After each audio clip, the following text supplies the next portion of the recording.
ये youth burden गुरेज की है। इनकी लैंड सारी गवर्नमेंट ने ले ली, लेकिन अभी तक इनका मुआवजा कुछ भी नहीं इनको नहीं मिला। कैंपिंग इन्होंने लगाई है कि बेरोजगारी है सभी एजुकेटेड पर्सन से, लेकिन फ्लो भी ऐसे टूरिस्ट का कुछ है ही नहीं। कल से एडमिनिस्ट्रेशन यहाँ पे 1-2 बार आई, लीज के बारे में बोल रही है कि लीज आप सितंबर तक ये कंप्लीट कीजिए, लेकिन यहाँ पे कुछ अभी तक फ्लो ऐसा है ही नहीं। गवर्नमेंट ने इनका पैसा जो है अभी लैंड का दिया भी नहीं, और ये लोग जो है अपनी लैंड पे अभी कैंपिंग इन्होंने लगाई है। तो एडमिनिस्ट्रेशन चाहती है कि इनसे पहले ही पैसा ले ले, लेकिन एडमिनिस्ट्रेशन इसके बारे में कुछ बोलती नहीं कि इनका पैसा जो गवर्नमेंट के पास है वो तो इनको दे नहीं रही है। अभी ये कैंपिंग के सारे जितने भी लड़के हैं ये लोग परेशान हैं। तो हम गवर्नमेंट से ये अपील करते हैं, खास करके एसडीएम साहब, डीसी साहब से, कि लीज जो है वो 500 रुपया हर टेंट का रखा है। तो इतना मुश्किल है भरना हर एक आदमी के पास।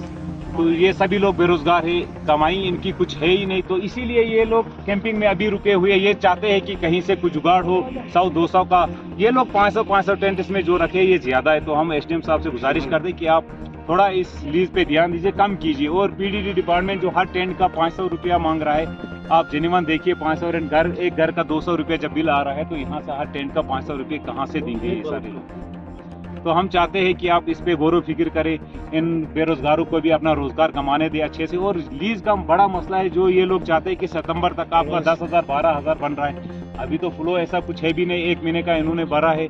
तो हम चाहते हैं कि आप इसी तरह से देखिए, इनका देखिए कि जिस तरह से फ्लो आ रहा है, एक टेंट इसका 500, ये बड़ा मुश्किल है। आप 100 के हिसाब से रहिए तो अच्छा रहेगा इन सब के लिए। मैं एडमिनिस्ट्रेशन गुरेज जनाब एसडीएम साहब और तहसीलदार साहब से ये गुजारिश करना चाहता हूँ कि आज हमारे कैंपिंग साइट में आए हुए थे, उनका दौरा हुआ। यहाँ के जो कैंपिंग साइट के जो यहाँ पे मालिकान है, यहाँ पे जो अथॉरिटीज़ है, उन्होंने कहा कि एडवांस पे करो सितंबर तक जो लीज है टेंट्स की। तो मैं एसडीएम साहब से कहना चाहूँगा, ये पहले तो संभव है नहीं, क्योंकि जब हमने सीज़न शुरू होते समय जब यहाँ पे टेंट्स इंस्टॉल किया था, तो उस वक्त हमने पहले कैंपिंग के जो रोड के मेंटेनेंस के लिए एक बंदे ने 4-5 हज़ार की खर्च किया, क्योंकि वो बारिश की वजह से डैमेज हो गया था। उसके बाद हमें टेंट इंस्टॉल किया, टेंट के लिए पावर फैसिलिटी की ज़रूरत थी हमें। तो हमने वहाँ पे जीआर काट के हमें वहाँ से हमने 15 हज़ार 16 हज़ार कैंपिंग के लिए भरा, इलेक्ट्रिसिटी के लिए। उसके बाद म्यूनसिपैलिटी का यहाँ कोई रोल नहीं रहा, उस पर वहाँ पे बहुत सारे गार्बेज थे, उसको उठाया, हमने मजदूर लगा दिया। इवन की जेब से यहाँ हमारे इंस्टॉल होने तक 50,000 एक बंदे का खर्चा आ गया। अभी यहाँ पे टूरिज्म का इतना फ्लो नहीं है जिससे कि हम एट टाइम सितंबर की लीज तक भर सकते हैं। और यहाँ पे जो कैंपिंग इंस्टॉल हुई है, ये वही बंदे हैं ये वही लोग हैं जो बर्डविन के हैं, जो फुली इफेक्टेड फैमिलीज है, जिनको गवर्नमेंट ने वादा किया था कि इनका एम्प्लॉयमेंट पैकेज दिया जाएगा, उनको सहूलियत दी जाएगी, लेकिन ऐसा कुछ हुआ नहीं। उस वक्त भी हमारी ज़मीन 6 लाख में लेकर यहाँ में 12 लाख में दिया, अब यहाँ 22 लाख में दिया।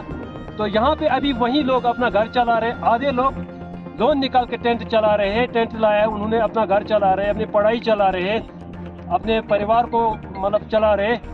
तो ये पॉसिबल नहीं है एक आदमी के लिए कि इतना अफोर्ड कर सके, सितंबर तक लीज बढ़ सके। तो हमारी यही गुजारिश है, हमारे पूरे कैंपिंग जो एरिया है जहाँ के लोगों की सारी एक रिक्वेस्ट है एसडीएम साहब से कि इस पर नज़रसानी करें कि यहाँ पे पॉसिबल नहीं होगा इस चीज़ का। या तो हमें टेंट को डाउन करना पड़ेगा, तो हम टेंट को उठा सकते हैं, या तो हम इस फीस को हम नहीं भर सकते सितंबर तक। हाँ, इंस्टॉलमेंट में हम इस फीस को भर सकते हैं।